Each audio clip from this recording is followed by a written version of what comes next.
What is the 49ers' biggest vulnerability the rest of the season? Tony, why don't you kick this one off? Yeah, I'll jump in. I think the interior offensive line is the most obvious one. I'm hoping we get Garland back, and then that settles the interior offensive line down a little bit. But I'm starting to get a little bit concerned about cornerback depth. We've got some good starters at cornerback. We've got 3 cornerbacks who I love, actually. But if any of those guys go down, do you trust Akello Witherspoon on the field? And then who's after Akello? I mean, we just put 2 guys on IR who were, at the bottom of that depth chart. So our depth is really depleted there, and I'm concerned. I'd say going along that with injuries, I'd say the biggest vulnerability is if either Deebo Samuel or one of the 2 running backs go down. I think that takes away all dynamic aspects of this offense. They need those guys to be healthy.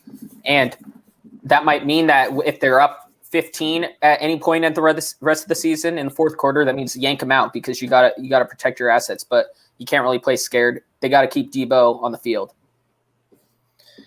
Yeah, first off, I love what Tony said there about the cornerback position because Jason Verrett is a guy who had a comeback player of the year, so he has a history of injury.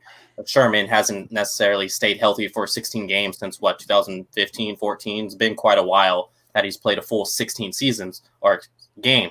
So I'll knock on wood first on that. But to answer the question, I'm going to say it's setbacks. Shanahan said that he is hopeful for Jimmy Garoppolo and George Kittle to both come back for the final 2 games.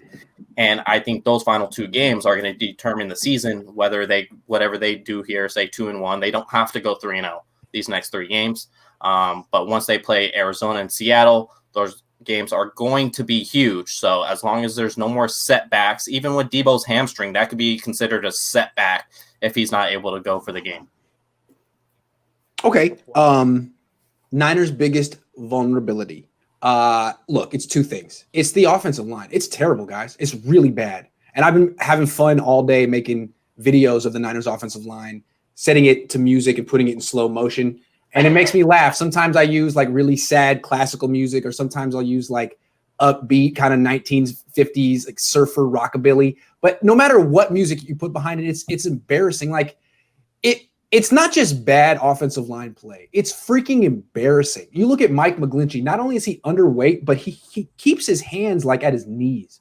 And I don't know, maybe Trent Williams can do that because Trent Williams is really athletic. But for Mike McGlinchey, it show ain't working because he can't get the punch in first. His hands are low. He's late to the punch. He can't even get fingers on guys. So whoever told him to do that should probably like stop or get fired.